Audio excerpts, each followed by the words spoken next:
Oi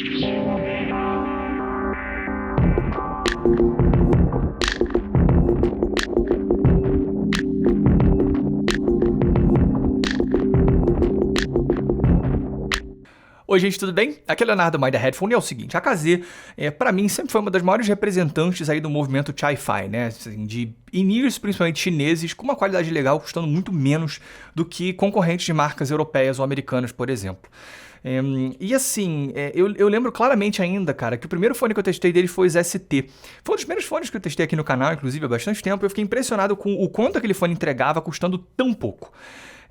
E ao longo do tempo, a KZ, cara, durante um certo período, ela meio que só foi melhorando, sabe? E atingiu o que pra mim foi o ápice com os SN original, os S10 Pro, os SX. Assim, essa faixa, assim, esse tempo da KZ pra mim foi, de tudo que eu já testei deles, o mais interessante. Por mais que eles tenham tido algumas desandadas no meio do caminho, assim, tinham os S5, os S6, o S4, teve fones aí que eu não gostei, mas pra mim, assim, cara, com os S10 Pro, os SN e SX, ela foi, tipo, meio que assim, o melhor momento que eu já vi até agora da KZ. E mais recentemente, eles têm, cara, pra mim, na minha opinião, entrado aí numa decadência, de certa forma, porque eu acho que, meio que como marca, eles têm focado, cara, na minha opinião, nas coisas erradas, assim, em, lançar produtos aí num nível desenfreado e muito mais preocupados em trazer atributos que chamam atenção pelo marketing do que qualquer outra coisa. Então, teve a linha AS, que eu não gostei nem um pouco. O S10 era ok, até o S12, o S16 eu achei muito ruim. O AS X, cara, mais recente, que eu fiz o review aqui no canal, pra mim foi um fone pavoroso em vários aspectos, muito desequilibrado, muito mal resolvido. DQ6 é um fone que não é tão ruim, mas assim, não vi motivo dele existir, sabe? É muito mais pra chegar, um fone aqui com 3 falantes dinâmicos por lado, que não faz muito sentido, na minha opinião. Então assim, eu não gostei, cara, do caminho que a KZ passou a tomar, tá? E principalmente, assim, eu acho que o que acabou acontecendo foi que no momento em que a KZ foi começando a lançar modelos mais caros, né? Todos esses que eu falei agora, menos o DQ6, são mais caros do que os S10 Pro, por exemplo, que pra mim ainda é meio que o sweet spot da KZ.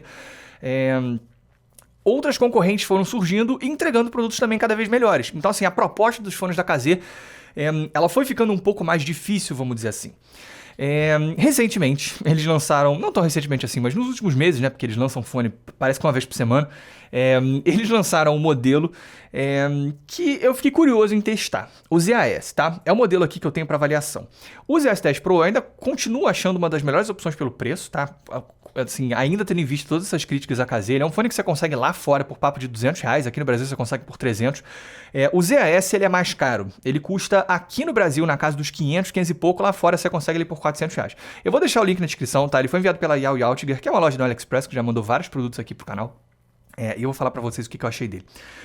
Ele é um in-ear da KZ universal, assim como praticamente todos os outros, que tem 8 alto-falantes por lado, sendo um dinâmico e 7 armaduras balanceadas, né? Como eu falei no review do SX, isso está muito longe de ser garantia de qualidade de som. Caso você não tenha visto esse review, dá uma olhada aqui em cima, mas hoje eu vou falar pra vocês como é que o ZAS se sai, e se ele é meio que um retorno à forma da KZ, ou se é mais um fone dessa leva aí, em que a marca, pelo visto, se perdeu. Vamos lá. Bom, fisicamente, felizmente, eu praticamente só tenho elogios, né? Eu costumo elogiar os fones da KZ em termos de construção, acho que eles melhoraram muito ao longo do tempo.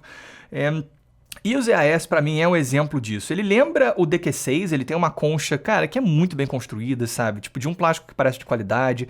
Essa parte externa das conchas, ela é bem feita, sabe? Tem meio que um contorno de metal e uma parte interna, cara, de acrílico com o logo da marca. Realmente é um fone que, em termos de qualidade de construção e estética, eu elogio bastante. O cabo é o cabo prateado da KZ, que vem em alguns dos fones mais sofisticados. Eu acho que a minha única crítica maior é em relação às ponteiras, porque as ponteiras são desse novo modelo da KZ que eu acho muito fininho, cara. Então, assim, você coloca, tipo, por mais que o fone seja confortável, meio que assim, é como se a todo momento o encaixe, o selamento do canal tivesse meio que por um triz, assim, porque qualquer coisinha ele perde, justamente porque a parede da ponteira é muito pequena. Não vou perder tanto tempo aqui nessa parte, tá? Porque eu já fiz um unboxing dele aqui no canal, e aí eu falo um pouco sobre essa parte física, dá uma olhada aqui caso você não tenha visto. Mas é isso, é um fone que eu também acho que pelo preço ele poderia vir com uma case, sabe? Tem vários concorrentes que vêm fone já aí nessa faixa de preço, então achei ele, cara, ok, o fone em si, muito legal, bem feito, bonito, mas não gosto das ponteiras, acho que a embalagem também é mais simples para um fone já dessa faixa de preço, e acho que ele poderia vir com uma case. Agora vamos entrar no som. É, vou começar dizendo que, felizmente, nem de perto ele é tão ruim quanto o ASX, tá? O ASX é um fone que eu achei, assim, nossa, meio que assim, um dos piores momentos da Kaze até agora. Achei ele ruim demais. Principalmente custando tão mais caro que outros fones. Assim, o Kaze S10 Pro pra mim dá um couro no ASX. O ZAS, ele é bem melhor do que o ASX, mas, já dando um spoiler, ainda tem uma série de coisas que me incomodam e eu continuo achando o ZS10 Pro um fone melhor pro meu gosto. E um fone, sob vários aspectos, mais bem resolvido também. E o problema pra mim está principalmente nos médios. O que acontece? A Kaze sempre foi uma marca que teve uma presença aí mais incrementada nos médio agudos, agudos. Só que em vários fones, isso não é um incremento aí nos médio agudos tipo um Pina Gain. Não, ele vai além de um Pina Gain. Você olha no gráfico, né, o que seria uma linha adequada, né, de um Pina Gain, e os fones da Kaze eles costumam estar acima disso. Existem casos em que esse incremento é feito com qualidade e traz um resultado interessante, né? Para mim, por exemplo, o Z10 Pro é o maior exemplo disso. Ele é um fone que eu considero, sim, proeminente na região média. Mas ele não chega a ponto de incomodar, sabe? Tipo, é um incremento ali que é legal para vozes, dá um destaque. De novo, além do que seria neutro ou natural, mas é de uma forma bem feita, sabe? Eu não sinto que seja um fone excessivamente agressivo, nem nada do tipo. Aqui não. Aqui no ZAS você tem essa pegada energética levada a um grau que eu já acho que começa a ser complicado, sabe? Você tem ali um incremento nessa região que ele é bem mais forte do que no ZS10 Pro, não tão forte quanto no SX, e é um incremento diferente daquele que você vê nos fones da NF Audio, por exemplo, né? Eu já fiz o review de 2 fones da NF Audio aqui no canal, e são fones que têm médios bem proeminentes, mas é um boost meio que alagrado, assim, que traz uma pegada muito crua, muito direta. Aqui não, é meio que esse incremento ele fica aí na parte do grito, sabe? Então, assim, na casa aí, acho que acho que começa a subir aí no 1 kHz, aí, tem o pico ali nos 2 kHz, então ele é meio que um pouco abaixo, eu acho, do que seria um Pina Gain, e mais intenso também, né? Então você tem uma... realmente, cara, é bastante agressividade, sabe? Você tem, tipo, essa sensação de grito nas vozes, entendeu? Então acaba sendo uma apresentação cansativa, entendeu? De novo, os NF também são cansativos, mas eu acho que, tipo, é uma pegada que faz sentido pra você ouvir um rock clássico. Aqui não, sabe? Aqui é uma... isso, ele não é cru e direto, ele só é agressivo mesmo, entendeu? E assim, esses incrementos ali fazem com que o timbre dos médios acabe sendo alterado. Você tem uma coloração, uma coisa meio assim, sabe? De você sentir que não tá totalmente natural aquilo ali, entendeu? O timbre é estranho. E você tem nos agudos também aí alguma proeminência, sabe? Com alguns picos ali que eu acho que trazem uma pegada muito metálica, sabe? Então, no final das contas, eu acho que por mais que os agudos, eles, em alguns aspectos, eles sejam interessantes, eles têm uma extensão legal, têm uma boa definição, meio que assim, a junção dessa coloração aqui nos médios, né, com esses picos ali que afetam um pouquinho a naturalidade, com esses picos ali nos agudos também, fazem com que o timbre seja esquisito, assim, principalmente para vozes. Tem várias situações que eu ouço e falo, cara, isso não é bem assim que é uma voz, sabe? Em algum lugar me lembra um pouco o Philips Fidelio L1.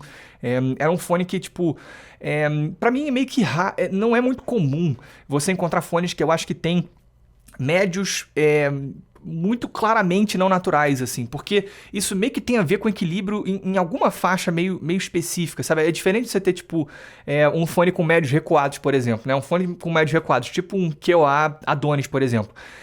Você não tem muito corpo nos médios, mas assim, timbristicamente, por mais que eles estejam para trás na apresentação, eles fazem sentido entre eles ali, entendeu? Aqui não, você tem uma coisa que é estranho o timbre. É um negócio que você ouve, ele é meio off, assim, você fala, pô, não é bem por aí que uma voz soa, entendeu?